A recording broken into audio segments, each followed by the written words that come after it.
환자들이 가장 신경 쓰이는 증상은 어떤 걸까요? 운동성 증상, 비운동성 증상 이렇게 크게 나누는데 고통받는 것은 사람마다 다를 수가 있지만 의식이 되는 거는 운동성 증상들이죠. 바깥으로 보이니까. 그래서 운동성 증상은 이제 우리가 서동, 경직, 떨림 세 가지를 늘 얘기하는데 가장 중요하다고 말씀드리는 증상은 서동이에요. 서동으로 인해서 종종걸음이 되고 넘어지고 하기 때문에 상대적으로 제가 떨림은 좀 겉보기에는 신경은 쓰이겠지만 그래도 이 병에서 크게 대세에 영향을 주는 건 아니다 말씀은 드리지만 그럼에도 불구하고 많은 환자분들은 떨림을 가장 신경 쓰고 스트레스를 받아 하십니다. 특히나 이제 사회활동을 많이 하시고 직장 생활을 하시고 이런 분들일수록 이제 그런 보여지는 모습을 중요하게 생각하고 또 파킨슨병 환자라는 것을 드러내고 싶지 않기 때문에 떨림에 대한 거를 가장 더 민감하게 생각을 하시는데요. 실제로 이렇게 떨림에 민감하게 신경을 쓰고 걱정을 하시는 분들일수록 경과에도 좋지 않습니다. 왜냐하면은 그만큼 더 스트레스를 받기도 하고 그 스트레스 자체가 또 이 병에 대한 나쁜 요인으로 작용을 할 뿐더러 밖에 외출도 삼가하고 이렇게 활동 자체를 아예 제한하는 경우가 많기 때문에 그런 것 자체가 다 이 병에는 안 좋은 것들이거든요. 떨림이라는 증상이 환자분들 주관적으로 제일 스트레스를 받기도 하지만 또 거기에 민감할수록 이 병에도 나쁜 영향을 준다 이렇게 생각을 합니다. 원장님, 어떤 환자 유형이 좀 떨림이 심할까요?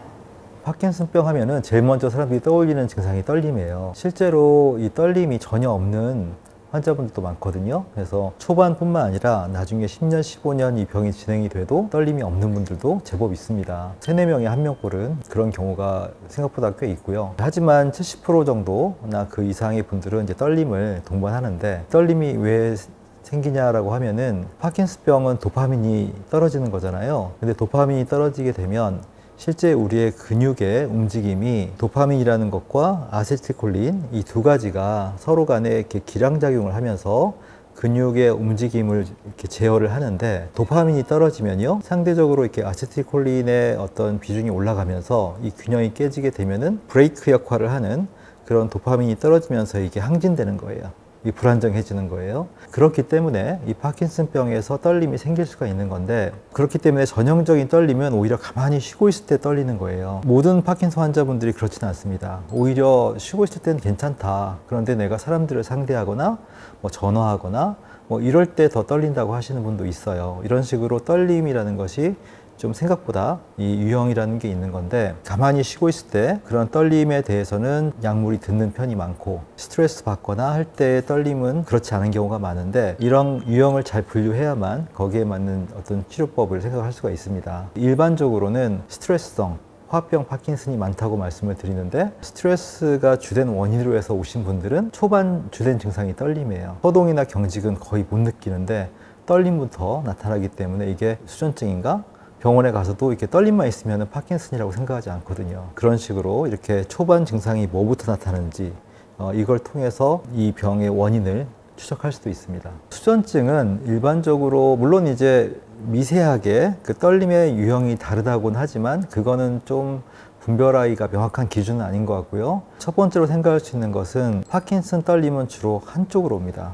근데 보통 수전증은 보통 양손으로 오는 경우가 많고 휴식 시에 가만히 쉬고 있을 때 떨림이 주로 파킨슨성 떨림이고 주로 수전증은 우리가 제일 흔한 것이 이렇게 소주잔 들 때 그렇게 뭔가 이렇게 손짓을 할 때 그럴 때 이제 떨림이 심해지죠. 떨림에 대한 완화할 수 있는 방법이 있을까요? 아무래도 이제 약물요법을 이제 쓰는데 아까 말씀드린 그 유형에 따라서 이 약물요법이 잘 듣는 경우도 있고 거의 안 듣는 경우도 있고 이제 이렇게 됩니다. 현대학적인 그런 약물요법 위주로 설명을 드리자면 떨림이라는 것이 도파민이 부족해지면서 그 근육에 대한 그 제어, 도파민과 아세틸콜린이 서로 간에 이렇게 밸런스를 맞춰서 제어하는 것이 무너져서 떨림이 생기는 거라고 하면은 이런 요인에 의한 것이 큰 그런 떨림은 그야말로 도파민을 넣어줘서 맞춰주면은 떨림이 줄거든요.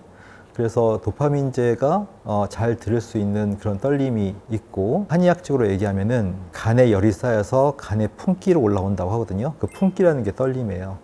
이런 거는 약간 좀 현대학에서 얘기하는 도파민과는 또 다른 요인이에요. 그런 쪽의 어떤 한의학적 변증에 의한 그런 요인이 뚜렷한 경우, 그런 경우에 떨림은 도파민제로 잘 안 잡힙니다. 그런 경우에는 이제 저희 처방, 간 열을 풀어내려서 간의 품기를 내려주는, 한의학에서 간이라는 것은 근육을 주관하거든요. 근육의 품기를 줄여주는 그런 처방을 썼을 때 그렇게 떨림이 줄어드는 경우가 많이 있고요. 그런 것과 별개로 심약한 유형, 그래서 내가 굉장히 쉽게 긴장하고 상황에 대해서 너무 예민하게 반응하는 그런 분들은 그것만으로 떨림이 굉장히 심해집니다. 우리가 파킨슨이 아니어도 떨잖아요. 무대에 올라서면. 근데 파킨슨으로 일단 이제 진단을 받고 그런 도파민이 떨어진 상태가 되면 조금만 긴장을 해도 떨림이 심해져요. 그런 경우에는 이제 한방에서는 이제 여러분들이 쉽게 하는 우황청심환 또는 뭐 천황보신단 이런 식으로 심장을 안정시키고 심장의 기운을 올려주는 그런 약을 썼을 때 떨림이 줄어드는 경우가 많습니다.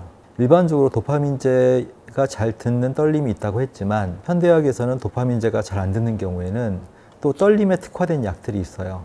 그 중에 대표적인 것이 이제 트리엑신 같은 약인데 도파민과 아세틸콜린의 어떤 기량에 있어서 아세틸콜린을 떨어뜨리는 거예요. 그렇게 해서 밸런스를 맞춰주는 건데 제 생각에는 그런 약의 효과를 볼 때에는 그걸 너무 상시적으로 드시는 것도 방법이지만 항상 약에는 거기에 따른 부작용이 있을 수가 있기 때문에 부작용을 최소화하고 효과를 보기 위해서는 내가 필요한 경우 그때 위주로 복용을 하는 것도 방법이지 않을까 생각합니다.